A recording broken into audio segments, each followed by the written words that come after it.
process in every release. So what is the maintenance involved? I mean, we have to go back and change and re-record those transactions again, right? So I don't know do you know which version you use? No, I'm not sure. Okay, so that's fine. So I think there is very little maintenance required, right? Now, if I build a new service, of course, I have to re-record it. But if the existing service changes, right, we have an ability to actually understand those changes and build it into our virtual service. So it's almost like a self-learning. We can actually call it a self-learning mode of that recording, which means that I record the same service, but because it has changed, I will understand what parameters has changed and things like that, and I will almost self-learn it, almost without having to intervene. There is some, obviously, there is some limit to that, but the point is that a service is not going to drastically change 180 degrees. Then it would be a new service. But if there is a sort of incremental increase in that service that we have virtualized, then that incremental change we can capture automatically in a sort of self-learning mode and keep that maintained. Does that help? And which other tool would you recommend as a virtualization other than this Lisa? CA Lisa is one, and the second one is CA Lisa. That's it. The problem is, I think I'll tell you, the next best competitor that we have has probably 10% of our customers, and because IT, so this is an acquired company, and they were the pioneers of service virtualization in 2005-06 time frame, right? And so we are much ahead. We, as in that acquired company, has been moving along much ahead. We are 2 or 3 generations of capabilities ahead. And you ask around, and I know, I'll tell you, IBM is the next best competitor, but you ask them how many customers you have. We have 250 customers worldwide. You name the top banks, you must have seen there, top banks, top telcos, all of them are there because we have the capability, right? And there is a reason why you are chosen that versus something else also, right? But if there is some issue that you are talking about, we can take it offline if there is, discuss that. How is this different from the concept of drivers or stubs we use in our test environment? And I also wanted to know the general risk factors associated with this approach. What factors are there? Risk factors, the general risk factors. Right? It is hard to maintain. It's a piece of code that a developer has to work with. And it's not intelligent enough. Stub by itself is not intelligent. You have to build that intelligence into it. Whereas service virtualization actually captures all that information that is recording or from the request response pairs, and it has built-in intelligence. For example, if I have to respond with a certain parameter, like I'm simulating an ATM transaction, for example, right? I'm withdrawing X amount of money. I'm withdrawing, my balance has to decrease by those. That's, let's say, $40 or 1,000 rupees. I record that. Now, it has the intelligence to know that if I have a different customer, if I have a different transaction, if I have a different amount, it will still continue to work with that, with that operations. If there is a slight variation in that operation, there is concept of a magic string, which means that you're able to give it that intelligence that if string value changes, then it automatically responds with some sort of a logic that we have built in there, so that we don't have to build in a lot of logic around those services that we have virtualized. With a stub, typically what happens is you're sort of doing it for a specific type of a request and a response that you have, and then that it has to be maintained. It is not scalable. Tomorrow, if I have to virtualize hundreds of services, you can record a service in this probably in 2 hours. A web service, yesterday we did it for a customer. We were doing a demo. We took their banking, I think the customer experience management and a back-end mainframe. We did it probably in 45 minutes. They had a request response. Actually, they gave us a WSDL, okay? And we took that WSDL, created a dummy request response pair, made some changes to the data, and created a virtual service that now that customer experience management system can point directly to the virtual service, and they are already ready to test within 45 minutes. Okay. So the speed with which, and Lenin can probably add to that as well.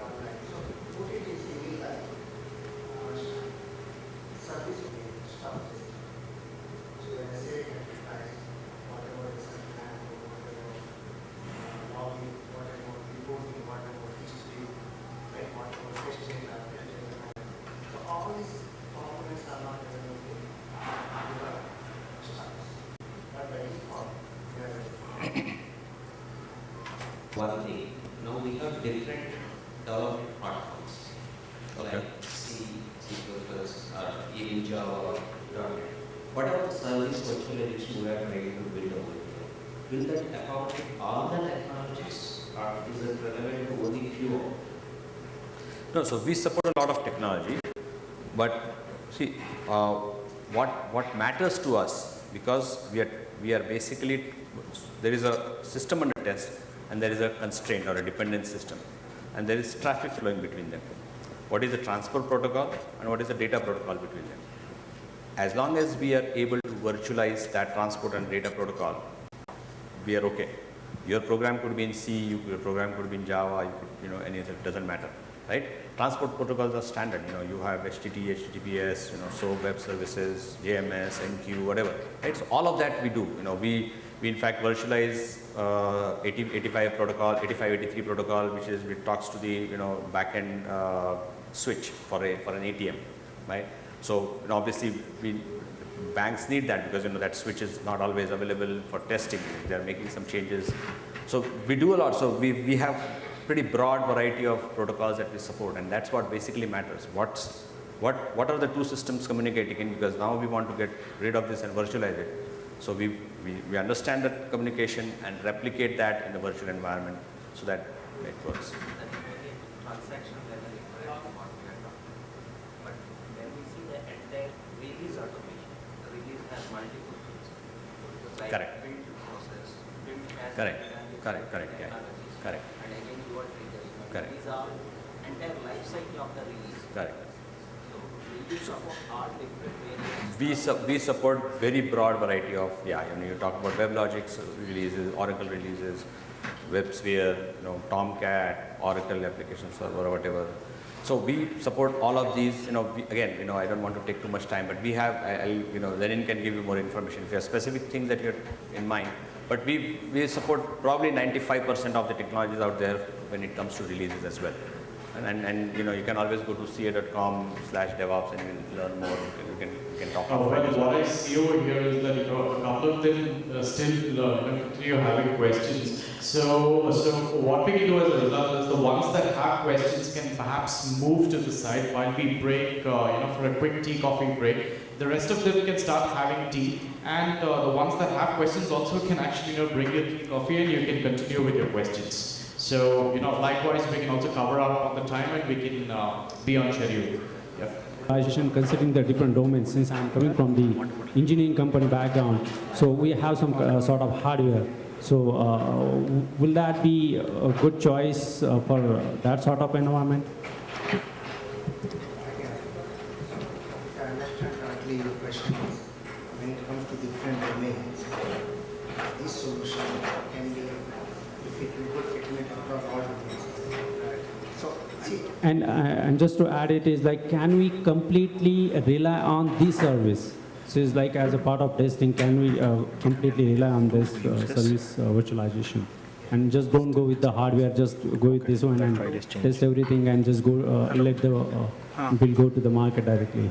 So, let us look at like this. So, if you look at any enterprise application, there are disparate systems talking to each other. Let us take an enterprise release. Assume that, take telephone. No, I don't have a system that will talk to each other. A simple use case like, I want a new connection, right? As a user, you go and I want a new connection. But what happens at the back end is a big work that will be done, right? The lead needs to be generated, convert it into order, somebody will call and check your right? Convert that into an order, then order goes to convert billing record, customer number, menu, right? If you look at particular releases, that's fine.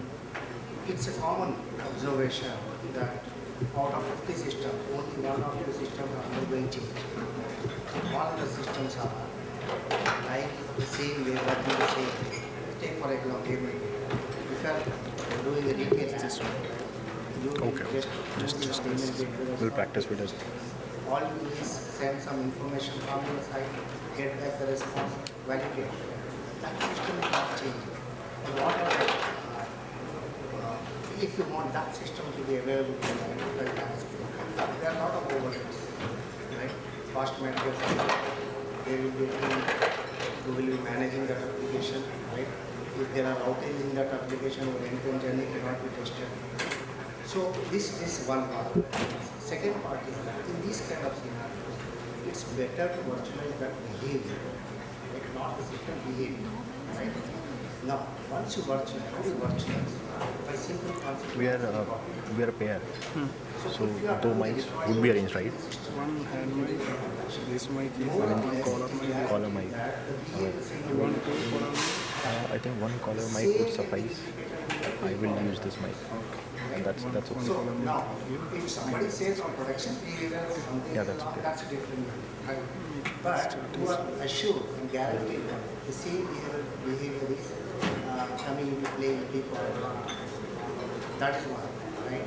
And there is the concept of modeling. You can always ask your virtual service to hold regularly and see whether something has changed at the real system. If there is a change, you will alert. So these are certain mechanisms that are available out of the box for you to make sure that the quality of service. I think that's okay. We will not. That's okay.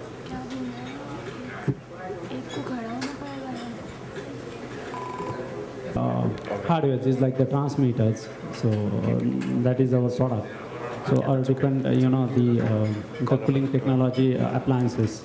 So if you want to test that one or replicate or simulate those sort of hardware, then it's like how that's possible, how that can be virtualized. तो मिल जाएंगे अगर मांगेंगे तो.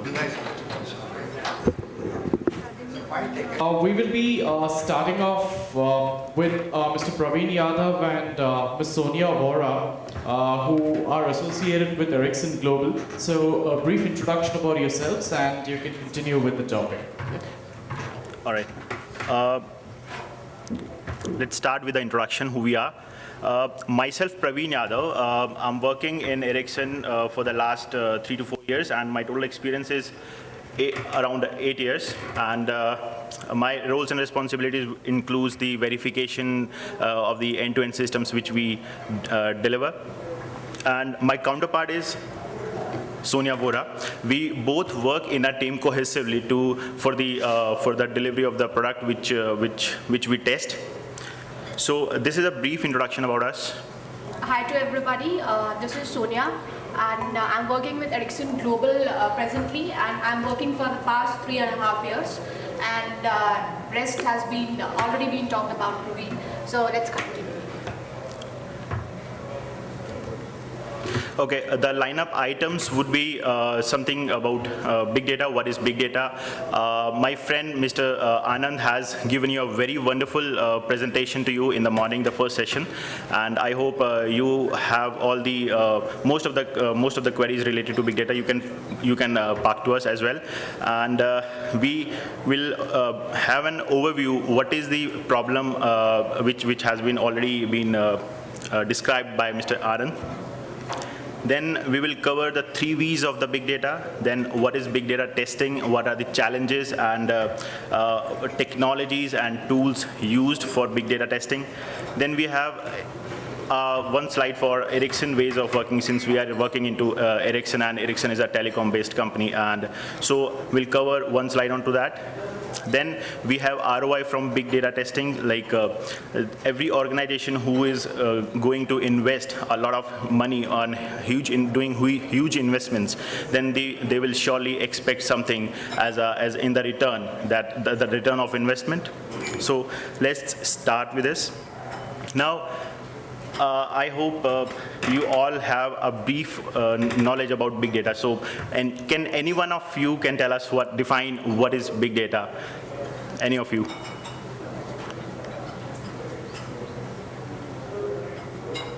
Okay.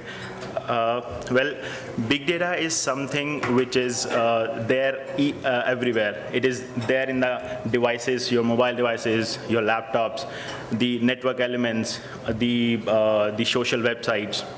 So that all the data being generated generated by various types of instruments, scientific instruments. So all those data contribute or can be termed as big data.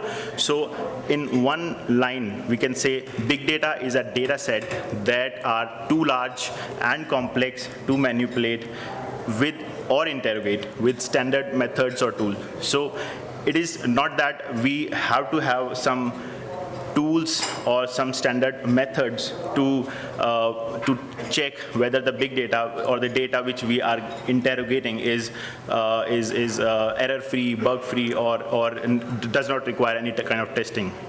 So we have picked up another definition, like data whose scale, diversity, and complexity requires new architecture, techniques, algorithms, and analytics to manage it and extract value and the hidden knowledge from the data, from the data which we have received from various sources.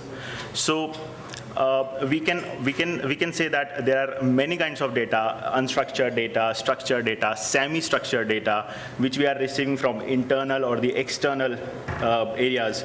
Internal, I will explain it later. What we have, how to define as structured or unstructured, or internal or external data.